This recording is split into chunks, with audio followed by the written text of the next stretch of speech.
الله أكبر. الله أكبر.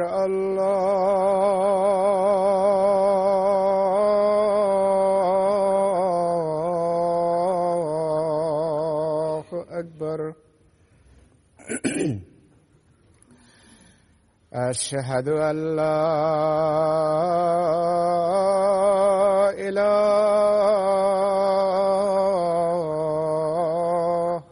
إلا الله. أشهد أن لا إله إلا الله. أشهد أن محمدًا رسول الله.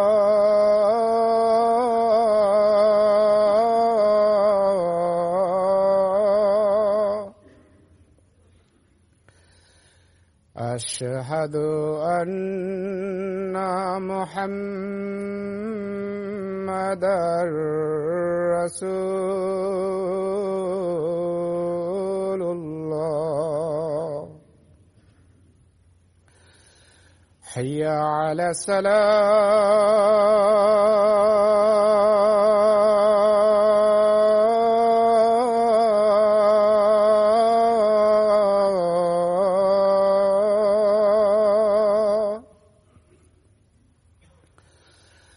حي على الصلاة.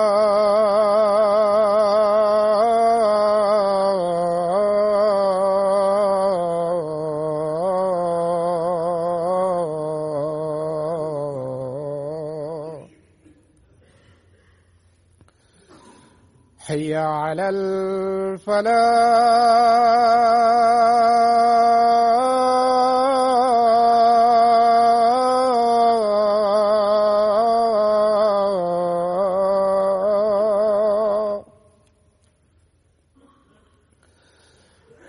حي على الفلاح.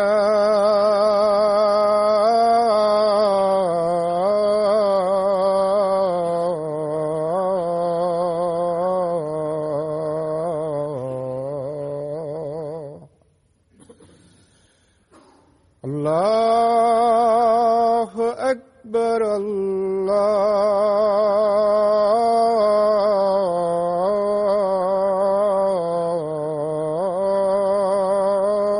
الله أكبر. لا إله إلا الله.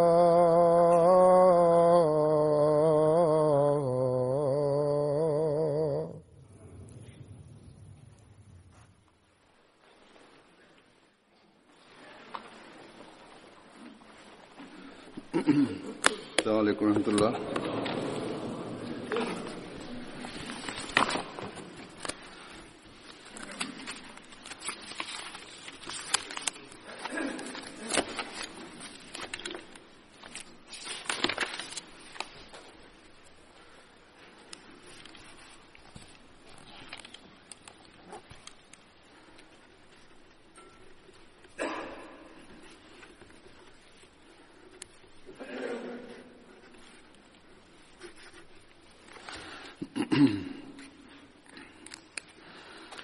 أشهد أن لا إله إلا الله وحده لا شريك له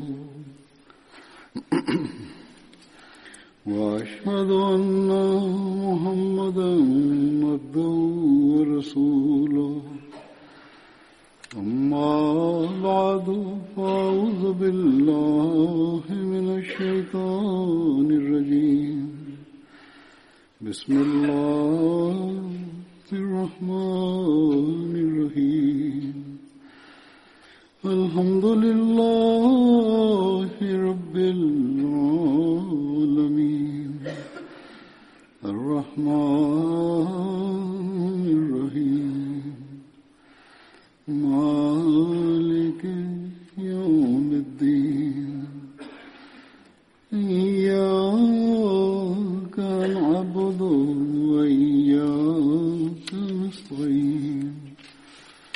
اهدنا الصراط المستقيم صراط الذين أنعمت عليهم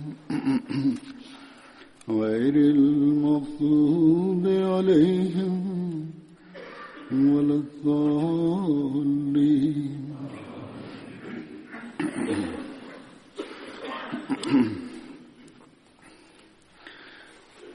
After reciting the Tashahhud, Ta'awuz and Surah Al-Fatiha, Hazrat Khalif al-Masih V, Ayyadullah Ta'ala bin Nasir Aziz stated, the name of the first companion that I will mention today is Hazrat Khalid bin Qais. Hazrat Khalid belonged to the Banu Bayada branch of the Khazraj tribe.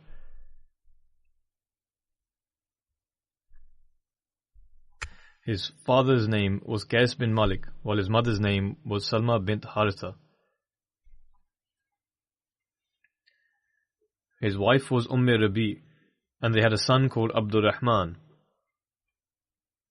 According to Ibn Ishaq, he participated in the pledge that took place at Aqba along with 70 companions from among the Ansar. Hazrat Khalid also participated in the battles of Badr and Uhud.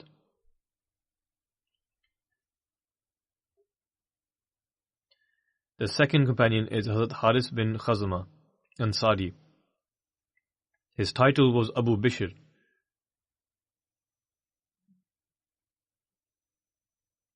He belonged to the Khazraj tribe of the Ansar, who were confederates of the Banu Abdul Ashal tribe. His title was Abu Bishr.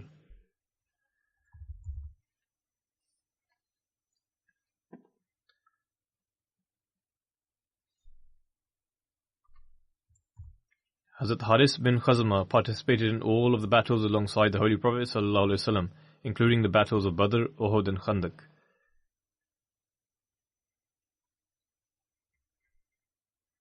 The Holy Prophet ﷺ established a bond of brotherhood between Hazrat Haris bin Khazama and Hazrat Ayas bin Bukair.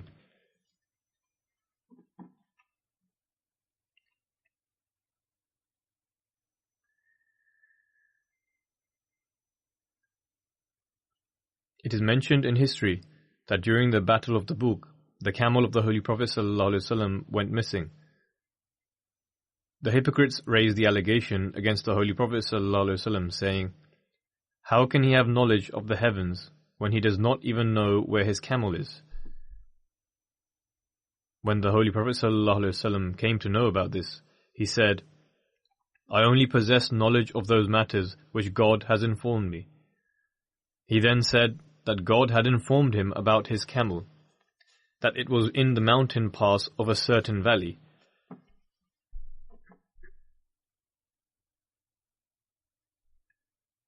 This incident has been mentioned before as well during the account of another companion. The companion who went in search of the camel according to the instructions of the Holy Prophet ﷺ and brought it back was Hazrat Haris bin Khazama.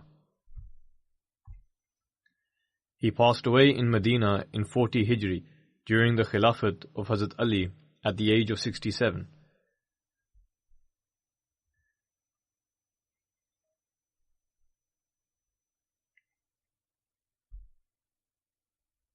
The next companion to be mentioned is Hazrat Khunais bin Huzafa.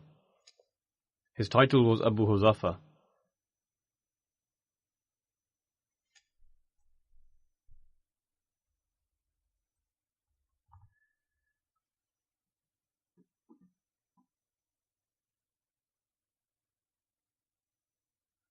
His mother's name was Daifa bint Hizian.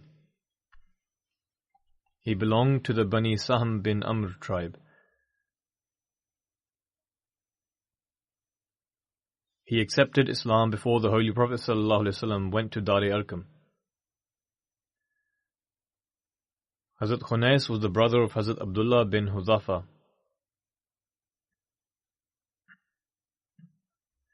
Hazrat Khunais was among those Muslims who participated in the second migration to Abyssinia.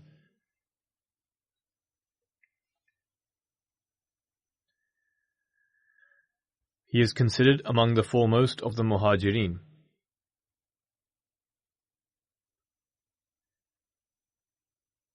When Hazrat Khunais first migrated to Medina, he stayed with Hazrat Rifa'a bin Abdul Munzir. the Holy Prophet ﷺ established a bond of brotherhood between Hazrat Khunais and Hazrat Abu Abs bin Jabr. Hazrat Khunais participated in the Battle of Badr.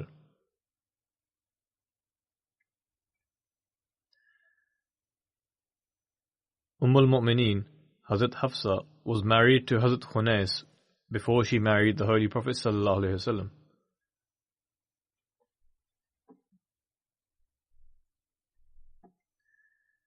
The details of this are recorded in Sirat Khatam al-Nabiyyin as follows. Hazrat Umar radiyallahu anhu had a daughter by the name of Hafsa, who was married to a faithful companion, Khunais bin Huzafa, who had partaken in the Battle of Badr. After Badr, upon returning to Medina, Khunais fell ill. He was unable to recover from his illness and passed away.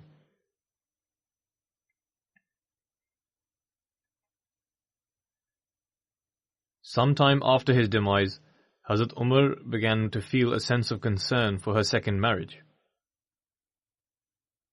At the time, Hafsa was over 20 years of age. Due to his simplicity in nature, Hazrat Umar met Usman bin Affan himself and mentioned that his daughter Hafsa was now a widow and that if he was interested, he could marry her. However, Hazrat Usman avoided the subject. After this, Hazrat Umar mentioned it to Hazrat Abu Bakr, but he too remained silent and did not respond.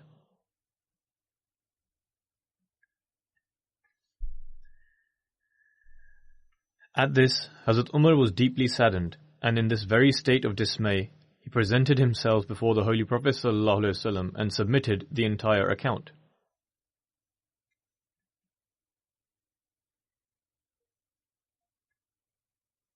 The Holy Prophet ﷺ responded, O Umar, do not worry at all.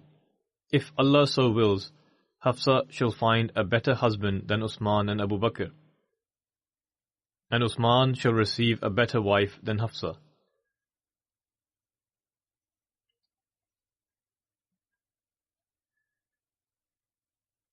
The Holy Prophet ﷺ said this because he had already intended to marry Hafsa and to give his own daughter Kulthum to Hazrat Usman in marriage. Both Hazrat Usman and Hazrat Abu Bakr were aware of this. They had already been told, and this is why they turned down the proposal of Hazrat Umar.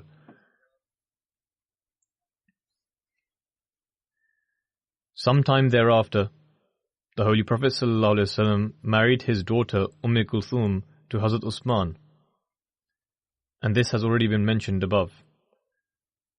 Following this, the Holy Prophet ﷺ sent a proposal himself to Hazrat Umar for Hafsa.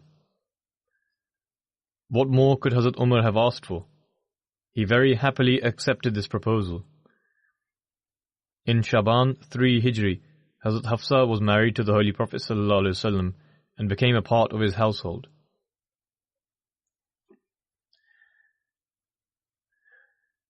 When this marriage had taken place, Hazrat Abu Bakr radiyallahu anhu said to Hazrat Umar, Perhaps your heart has been saddened on my account. Perhaps some grief and rancor has formed in your heart. The fact is that I was already aware of the intention of the Holy Prophet ﷺ, but I could not reveal his secret without permission of the Holy Prophet ﷺ.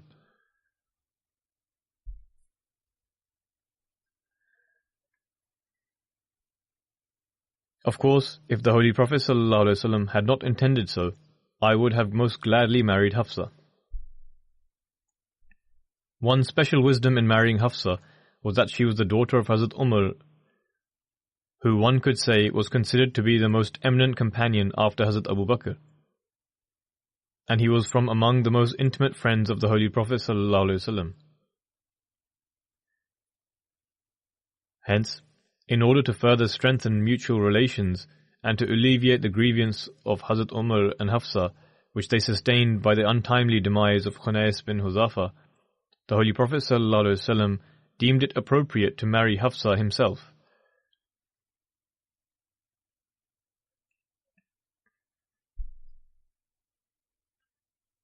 According to another narration, Hazrat Khunais bin Huzafa was wounded during the Battle of Uhud, and sometime later he passed away in Medina as a result of these wounds. The Holy Prophet ﷺ led his funeral prayer and buried him in Jannat al-Baqi, next to Hazrat Usman bin Maz'um.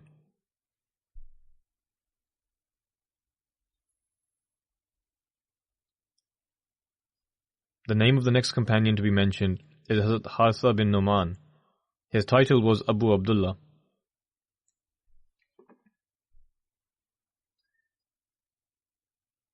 Hazrat Harsa bin Nu'man was an Ansari companion. He belonged to the Banu Najjar clan of the Khazraj tribe. He participated alongside the Holy Prophet ﷺ in all battles, including the battles of Badr, Uhud and Khandaq. He is considered among the leading companions. The name of the mother of Hazrat Harsa was Jada bint Ubayd. The children of Hazrat Harsa bin Nu'man are as follows: Abdullah, Abdurrahman, Sauda, Umrah and Hisham. The name of their mother was Khalid. His other children include Kulthum, whose mother belonged to the tribe of Banu Abdullah bin Ghatfan, and Amtullah, whose mother belonged to the Banu Junda tribe.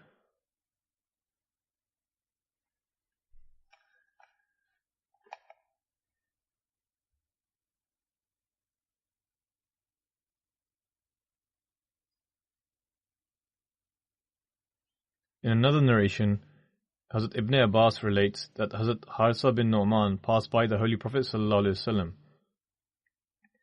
Gabriel was sitting beside him.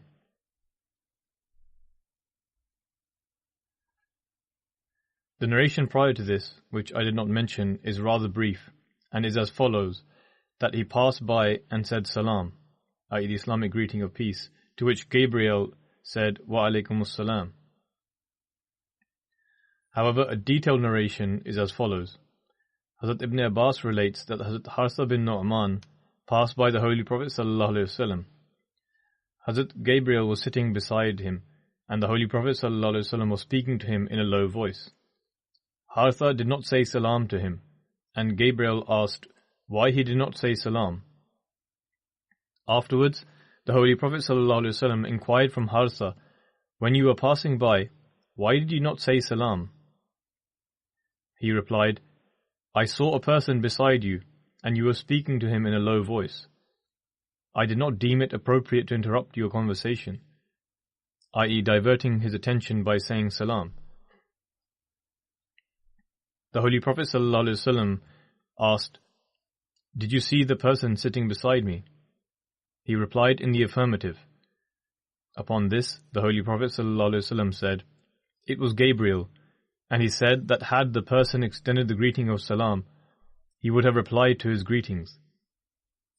Following this, Gabriel said, "He is among those 80 individuals." The Holy Prophet ﷺ then asked Gabriel for the meaning of this, to which Gabriel replied, "He is among those 80 individuals who remained steadfast alongside you during the Battle of Hunain. The responsibility of providing for him and providing for his offspring in paradise lies with God Almighty." Hence, the Holy Prophet ﷺ mentioned all of this to Harsa.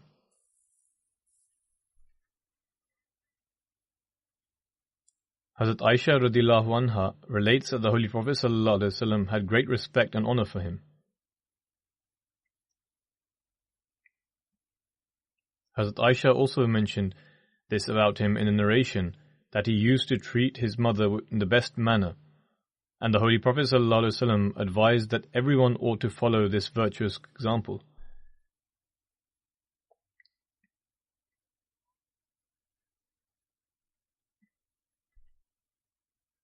Hazrat Harsa bin Nu'man's eyesight worsened gradually, and towards his last years he lost his sight. He had tied a rope from the praying area to the door of his room. He used to keep a basket full of dates with him. Whenever a poor person, someone in need, or a guest would come to see him and say salam, or whenever he considered someone to be in need, he would use that rope to walk from his prayer room to the door and give them some dates. His family members used to say to him that they can help him and carry it out on his behalf, as his vision was worsening. He did not need to burden himself. However, he used to say, I heard from the Holy Prophet ﷺ that helping the needy safeguards a person from an evil death.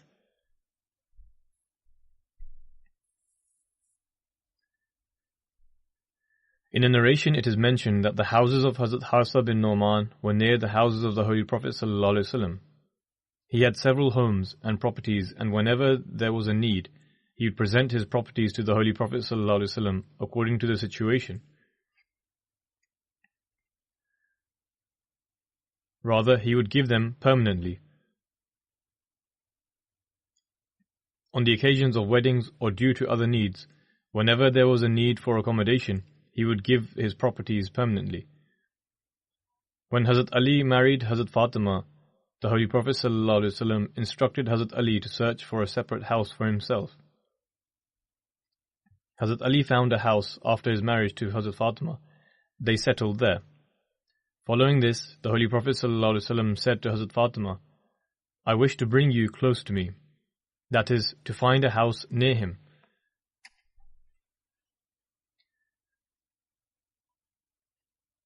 Hazrat Fatima suggested to the Holy Prophet ﷺ if he could ask Harsa bin Nu'man to move elsewhere, and they could move into his house. The Holy Prophet ﷺ responded, Harsa has moved for me on a number of occasions. He has some properties nearby and has vacated the properties near to me a few times. I feel embarrassed to ask him to move again. When Hazrat Harsa heard this, he moved out of his house to a new property. He then came to the Holy Prophet ﷺ and stated, O Messenger of Allah, I heard that you would like for Fatima to move closer to you. These houses of mine are the closest to your home from amongst all the houses of the Banu Najjar. My wealth and I are all for the sake of Allah and His Messenger. O Messenger of Allah, please take any wealth of mine that you wish.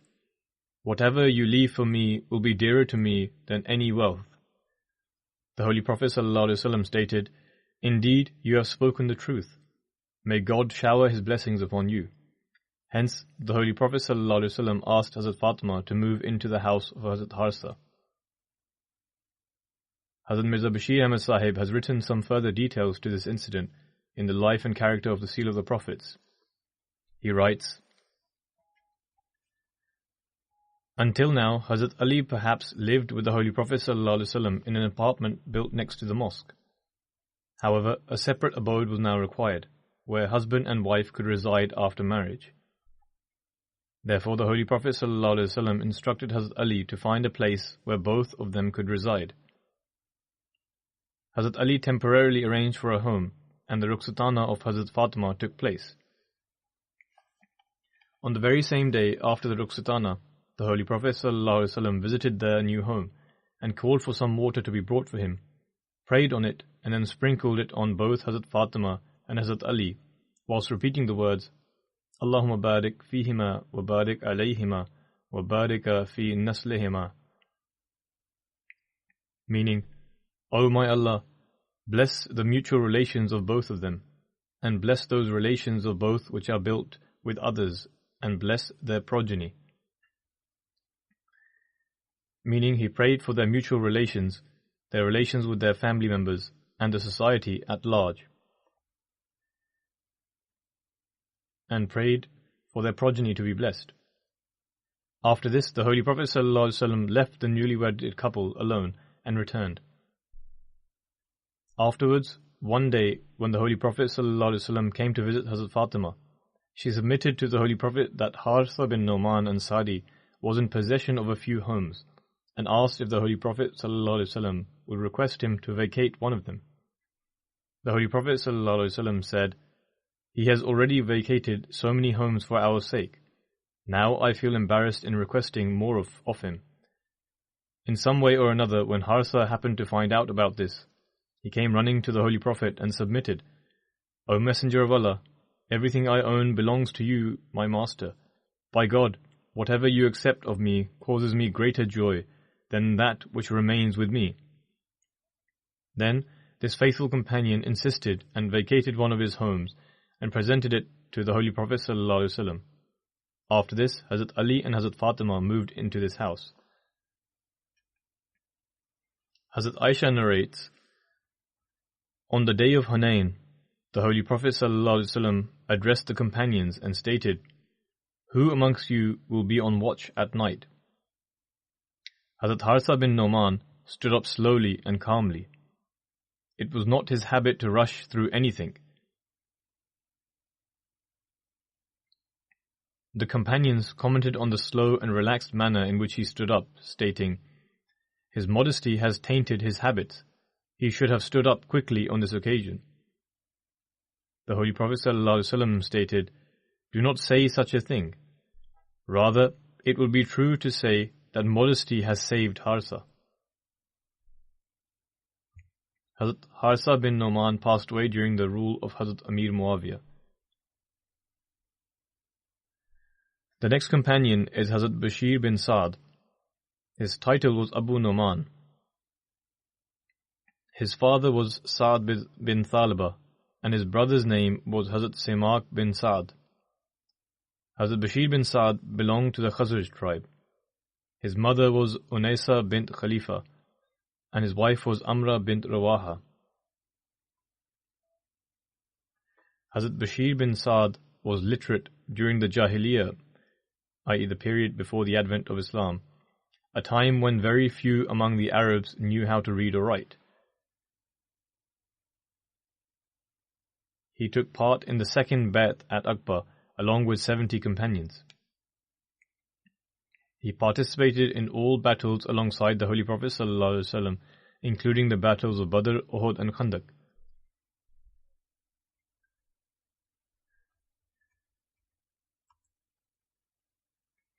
In Shaban 7 Hijri, the Holy Prophet ﷺ sent a group of 30 soldiers towards Fadak bin Murrah under the leadership of Hazrat Bashir bin Saad. An intense battle ensued in which Hazrat Bashir fought valiantly. During the battle, he was struck on his ankle with a sword, and it was assumed that he was martyred. The enemies had left him as they thought that he was unconscious or he was killed. However, in the evening he regained consciousness and came to Fadak, where he stayed a few days in the home of a Jew before returning to Medina.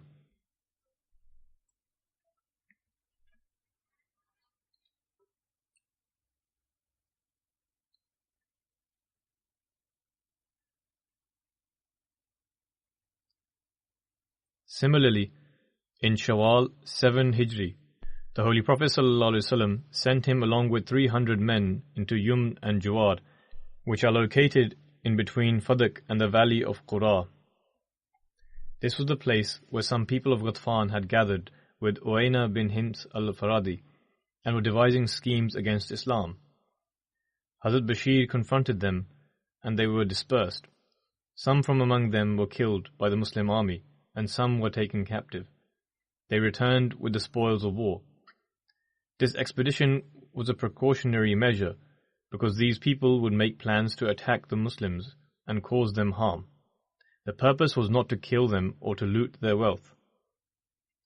As I mentioned in my previous sermon, that on one occasion the Holy Prophet ﷺ expressed great displeasure when some companions launched an unjustified attack and asked them why they had carried it out.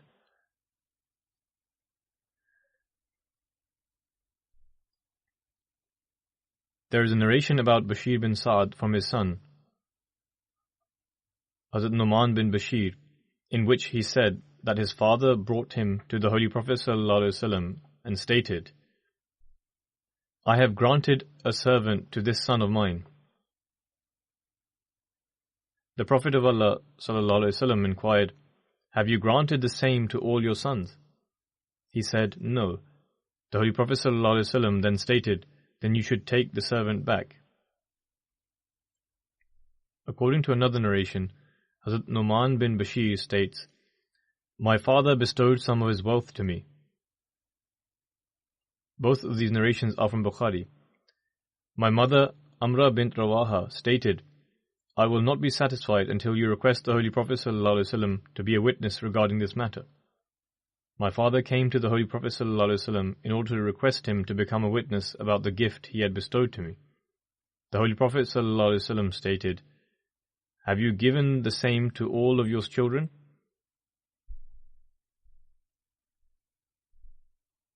Meaning, have you given everyone the same amount of wealth or the same gift?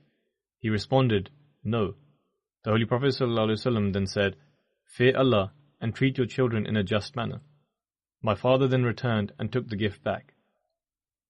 Regarding this narration, in Sahih Muslim, it is written that the Holy Prophet ﷺ said, Do not ask me to be a witness about this, because I cannot be a witness over a transgression. While commenting upon this issue or elaborating on this hadith and explaining the act of giving a gift of this sort, Hazrat Muslim Maud radhiyallahu anhu has elaborated on this very eloquently in his commentary, which serves as an excellent source of guidance. He states, In my opinion, this instruction of the Holy Prophet ﷺ is regarding significant things and not about small, trivial matters. For example, if one is eating a banana and decides to share it with one of his children present at the time, it is possible that the other children are deprived of it. The examples used in the hadith of the Holy Prophet ﷺ are that of horses, money or slaves, i.e. something that has value. The Holy Prophet said to one person that he ought to either give a horse to each of one of his sons or do not give it to anyone. The reason for this was that in Arabia, horses were of great value.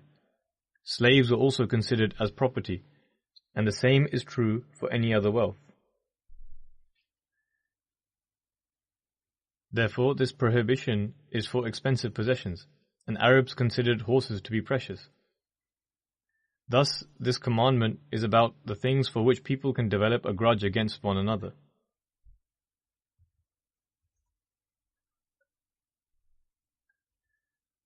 If a person gives something to one child and does not give the same to the others, this can become a source of contention between each other. Hazrat Muslim Maud radhiyallahu anhu states, this injunction is not for insignificant things.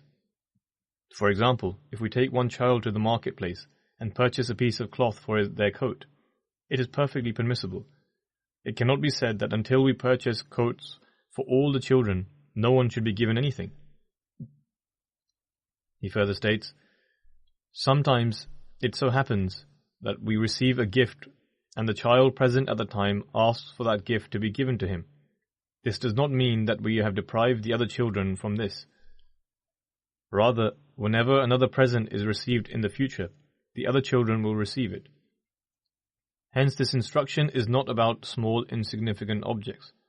Rather, it is about things of importance in which any favorable treatment to one over the other can lead to feelings of resentment and ill will between the involved persons. He then says, it is my practice to give away a portion of land to my children when they become adults, so they can pay their wasiyat. This does not mean that I deprive others of their right. Instead, I intend to grant them with their share when they reach adulthood. Nonetheless, with regards to assets, they should not be of such significant value that if someone gives it away as a gift, resentment will take root between the related persons. In that case, it is the commandment of the Holy Quran that such a person should take their gift back, and it is incumbent upon other relatives to prevent such a person from committing this sin. A similar case about a gift was presented to Hazrat Muslim Maud radhiyallahu anhu by Hazrat Mufti Muhammad Sadiq Sahib. At this, Hazrat Muslim Maud said that he would have to examine the Quranic principle of distribution of the property. The Holy Quran does not recognize gifts of this kind. Instead, the laws of inheritance have been stated, and the shares of all the relevant parties have been determined. Sometimes people distribute their property and do not pay attention to these details. This leads to court cases and discord. And then he said that the shares determined in the Holy Quran cannot be changed. We should try to find the wisdom of the allocated shares. Why should all boys get equal share in inheritance? And owing to a complaint by a son, why did the Holy Prophet ﷺ order his father to either purchase that son a horse, or to take back the one he had given his other son to? The wisdom is that in the same manner as children are required to obey their parents, parents are also obliged to treat their children and love them equally. But if the parents start showing favoritism and prefer one child over another, perhaps the children may not be guilty of failing to discharge their duty and will continue to give parents their rights, but they will not do so happily. They will do it as a chore, or as something they have to do to obey Allah's command, but will not be happy about it. He further says, the attitude of such parents is harmful and destroys the loving relationship between parents and children. That is why it has been forbidden. However, the will or gift that are not given to children, but instead are given for the sake of Allah, is permitted. You can also gift or leave inheritance to others who are not your direct heirs, because the person making the gift is also denying himself that wealth. Not only do the children suffer, he sustains the loss himself too. As it is being spent in the cause of Allah, the children are not grieved or upset either. But if the gift is made to one child, it will be deemed unlawful. Another thing to understand is the concept of need at a particular given time. The example can be understood that if a man has 4 sons, and he pays for his eldest son's education until he completes his masters, while the rest of his sons are studying in the lower years, in the meanwhile he loses his job or his income decreases, and the education of his younger children has to be stopped. At this, one cannot say that he showed favoritism towards the eldest son. It is a complete coincidence. His intention was to ensure his eldest son completed his masters, then also support his younger children to complete their masters as well, or to whichever level they are able to, meaning that he distributed his support according to the need of the time in good faith, awaiting the time when he would support the younger children too. But then his circumstances changed, and he could not do as he had planned. But if a father gives 2,000 rupees to his eldest son who has a family of his own to start a business, but does not do the same for the others upon getting married, it would be wrong and discriminatory.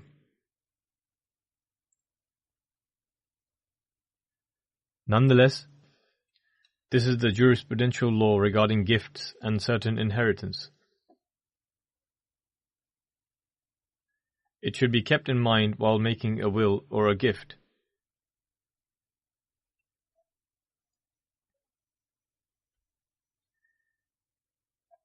During the battles of Khandaq, the daughter of Bashir bin Sa'd, the account of whom is being discussed, narrates,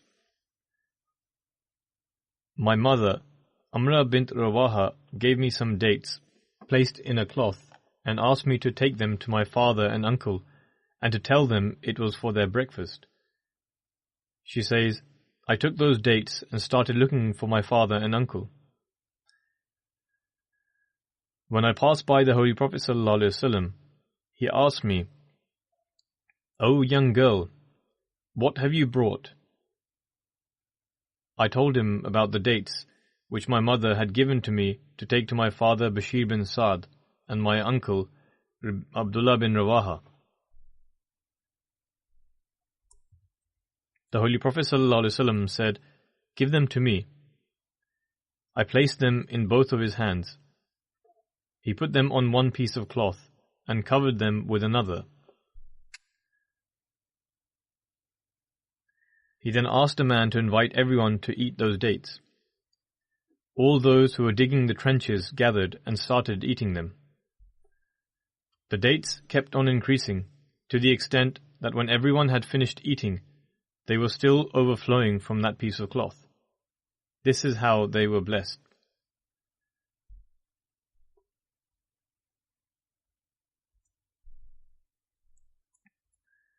Hazrat Bashir participated alongside Hazrat Khalid bin Walid in the Battle of Ain al-Tamr during the Khilafat of Hazrat Abu Bakr in the year 12 Hijri, where he was martyred.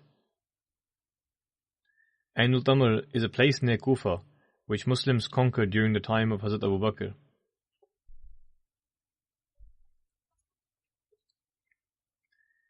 When the Holy Prophet ﷺ set off for Umrah Qaza during Zulqa'dah 7 Hijri, he sent the weapons ahead of him and placed Hazrat Bashir bin Saad in charge.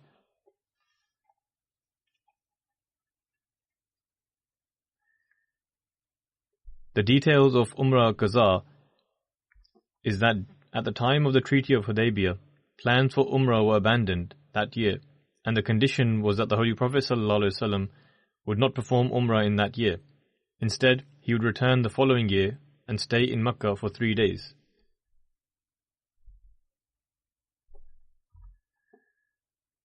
According to this condition of the pact, in 7 Hijri, he announced that he was going for Umrah, and all those who were present during the journey of the previous year should accompany him.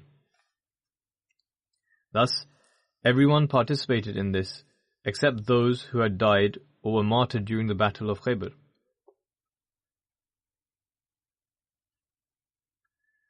So he was sent as an advance party with all the weapons. What was the need for the weapons? The detail is that because the Holy Prophet ﷺ did not trust the Quraysh to stay true to the treaty, therefore he made full preparations for battle and took all the weapons he could with him.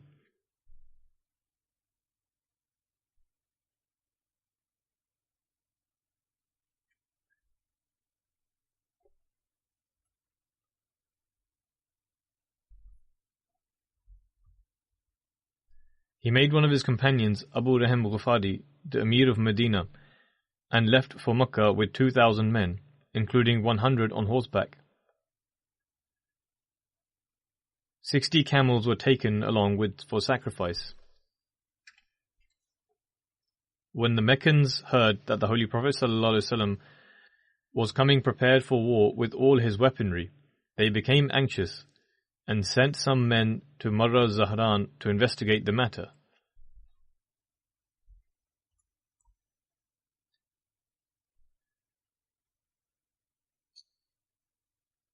They met Muhammad bin Muslima, who was in charge of the riders, who assured them that the Holy Prophet ﷺ would enter Makkah without his weapons, as per the dictates of the treaty.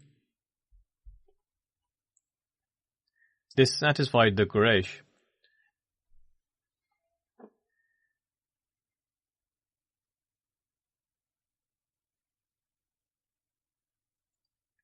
Thus, when the Holy Prophet ﷺ arrived at Yajiz, a place 8 miles short of Makkah, he left all his weapons in custody of a small contingent of companions under the command of Bashir bin Saad, and kept only a single sword with him.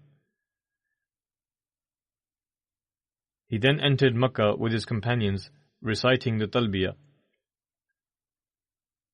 It is said that when the Holy Prophet ﷺ entered the premises of Haram, out of jealousy, some of the disbelievers of the Quraysh could not bear watching the Muslims enter the Kaaba and went to the mountains.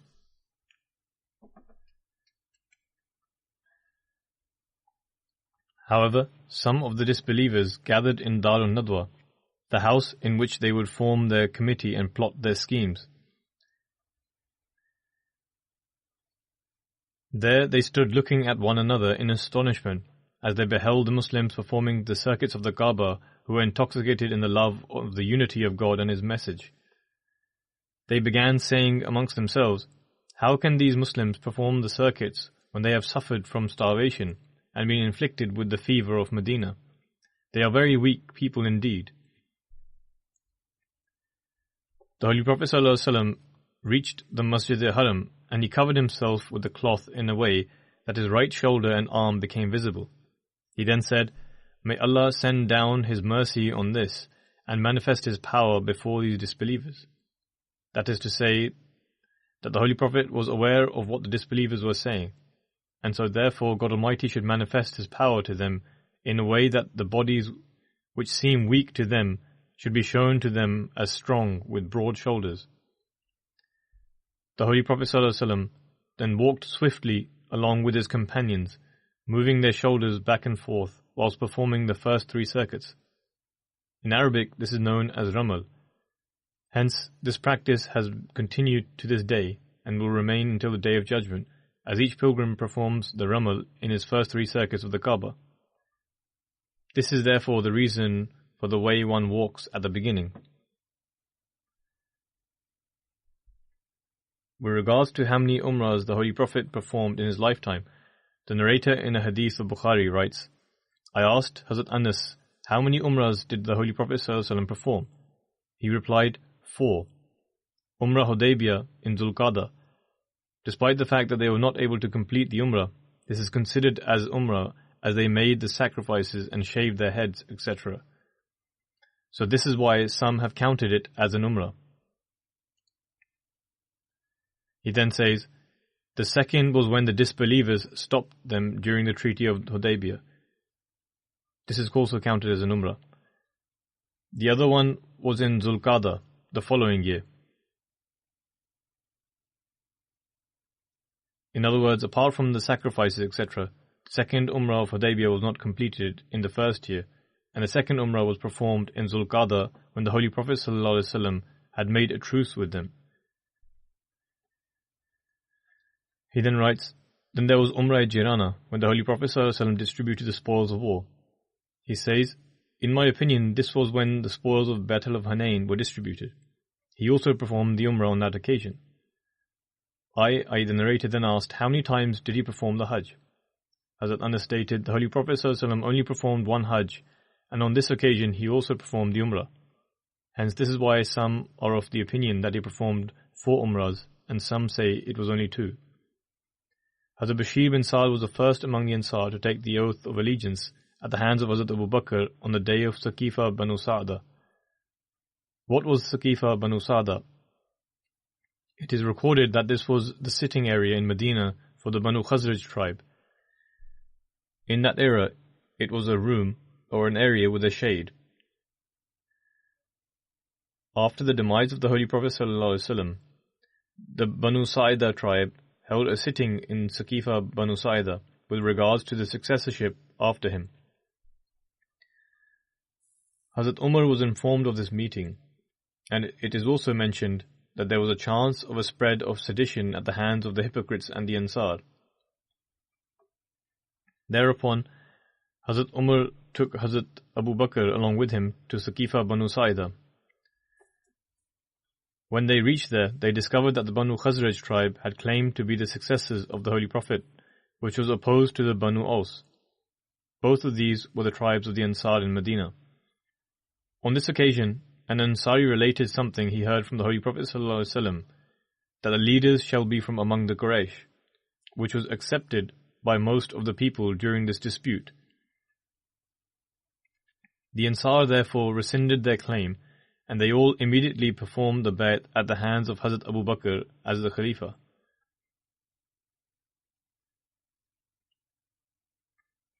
Yet, despite this, for 3 days, Hazrat Abu Bakr continued to proclaim that they were free from this bay'at that took place at Saqifa Banu Sa'ida, and that if anyone had any complaint about it, they should raise it now. Yet no one had any protest to this.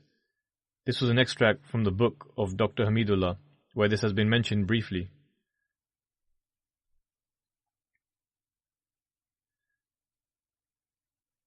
Further details of this has been mentioned as follows. When this whole incident took place, where the meetings were being held and the hypocrites were trying to cause a stir among the Ansar, Hazrat Umar and Hazrat Abu Bakr Siddiq reached at the scene, and upon their arrival, the Ansar presented their point of view.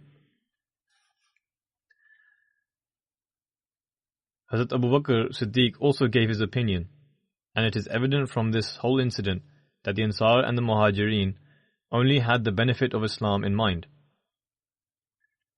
The hypocrites would have thought to themselves that they could cause sedition and mischief, but the believers from the Ansar as well were only thinking about the betterment of Islam, when they deliberated that the establishment of Khilafat or Imamat was necessary, whether it be from the Ansar or the Muhajirin. Furthermore, it was their wish for Khilafat to be established after the Holy Prophet ﷺ, and they did not want a single day to pass without there being a Jamaat or an Amir. For this reason, one opinion was that there should be an Amir from among the Ansar, whilst another view was that there should be one from the Muhajirin, as the Arabs would not accept anyone besides them. Apart from this, a third opinion was that there should be two Amirs, one from the Ansar and one from the Quraysh. At this point, the Muhajirin told the Ansar that the Amir must only be from the Quraysh, and in support of this view, highlighted the instruction and prophecy of the Holy Prophet ﷺ, that after him there should be an Imam from among the Quraysh, as has already been mentioned, that Al-A'immatu min Quraysh, that the Imams will be from among the Quraysh. Hazrat Abu Ubaidah bin Jarrah addressed the Ansar by saying, O Ansar of Medina,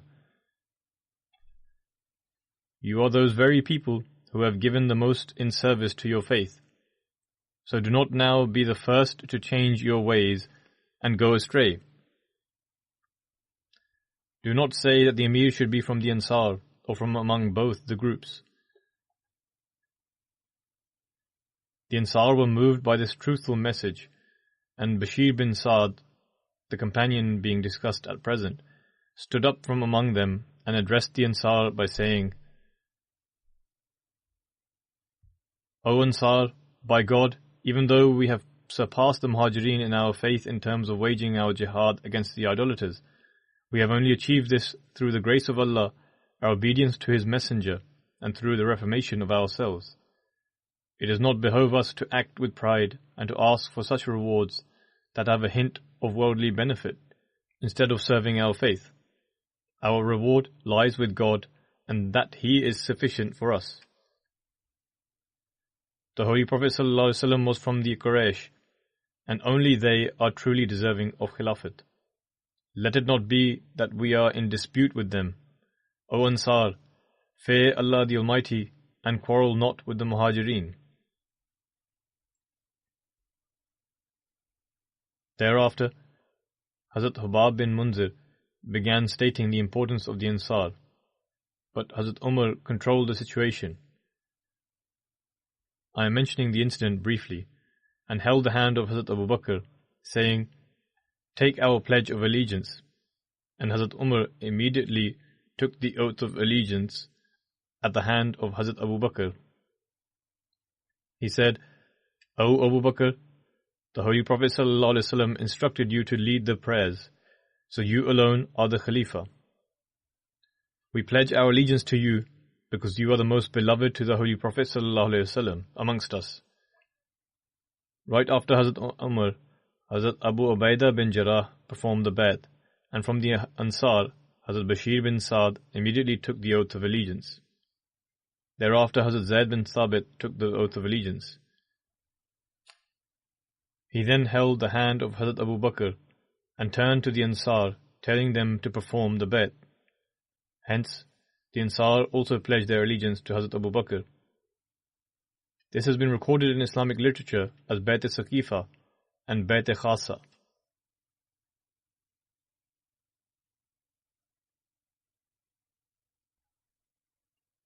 Hazrat Abu Mas'ud Ansari relates that once we were in the company of Hazrat Sa'd bin Ubadah, that the Holy Prophet ﷺ arrived. Hazrat Bashir bin Saad inquired of the Holy Prophet ﷺ that God Almighty has instructed us to invoke salutations upon you. How should we do this? The narrator states that the Holy Prophet ﷺ became silent at this and remained silent for so long a time that he began to wish he had not asked the Prophet this question. Finally, the Prophet responded, saying, You should say, Allahumma salli ala Muhammadin wa ala ali Muhammadin, kama sallaita ala ali Ibrahima, wa barik ala Muhammadin وعلى آل محمد كما باركت على آل إبراهيم في العالمين إنك حميد مجيد. And you should say salam in the way that you already know. اللهم صل على محمد وعلى آل محمد وبارك وسلم إنك حميد مجيد. Now the account of the companions ends here for today. I would like to request prayers for something. Some days ago, preparations were underway for the annual convention in Bangladesh, and the convention was to be held at a new place, a city called Ahmednagar. The scholars there, or I should say so-called scholars and opponents, caused a great stir and commotion. At first they urged the government to stop the event from taking place. And when the government did not comply, the mob attacked the homes and shops of Ahmadis, burning some homes and looting some shops. Some Ahmadis were also injured. Pray that may Allah the Almighty make the situation there better, and may He grant a swift and complete recovery to those that were injured. May He also make good all the material losses, and in future, whenever the date for the annual convention is decided, may they be enabled to hold it. After the prayers, I shall also be leading a funeral prayer for respected Siddiqa Begum Sahiba of Dunyapur, Pakistan. She was the mother of Lake Ahmed Mushtaq Sahib, the missionary in charge of South America, and the wife of Sheikh Muzaffar Ahmed Sahib. She passed away on 1st of February at the age of 74. Surely to Allah we belong, and to Him shall we return. It was through his paternal grandfather, respected Sheikh Muhammad Sultan Sahib, that Ahmadiyyat entered their family. He was blessed with the ability to pledge allegiance in 1897 at the age of 24 years. The deceased was married on 29th of August 1964 and spent her entire life as an exemplary wife. Despite a modest income, she always remained content and dignified. Not only did she bring up her own children, she also arranged the marriages of her brothers and sisters-in-law. She always gave precedence to the comfort of others over her own. She was regular in her prayers and fasting. She was ever inclined to supplicating. She had a humble, cheerful, and modest disposition, looked after the poor, and was a pious and sincere woman. She was also regular in reciting the Holy Quran, and also enjoyed the honor of having taught many Ahmadi girls its correct recitation. At her own expense, she paid for a hafiz to come to her home and help her daughter and 2 sons commit the entire Quran to memory. She had great love for the Holy Quran. Aside from having served as the president of the Women's Auxiliary Organization in Dunyapur, she also had the honor of serving as a Secretary of Finance and Ishad. She had a deep connection of subservience with Khilafat and was a Musia. She is survived by her husband, 2 daughters and 5 sons. 2 of her sons are life devotees, of which one, as mentioned, is Lake Ahmed Mushtaq Sahib, currently serving in Suriname as missionary in charge of South America. At his mother's demise, he was not able to go to Pakistan. Her other son is Muhammad Walid Ahmed, a missionary of the community who is serving in Pakistan. She has a son-in-law, Muzaffar Ahmed Khalid Sahib, a missionary serving in the Islah Irshad Markaziya, Rabwa, Pakistan. May God Almighty shower His forgiveness on her and have mercy upon the deceased and elevate her status. May He grant her children the ability to continue her good works, and may He accept her prayers in their favor.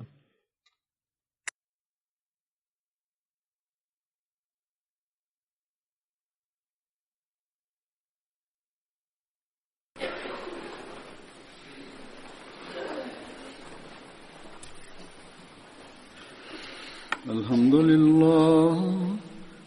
لله نحمده ونستعينه ونستغفره ونؤمن به ونتوكل عليه ونعوذ بالله من شرور أنفسنا ومن سيئات أعمالنا من يهده الله فلا مضل له ومن يضلل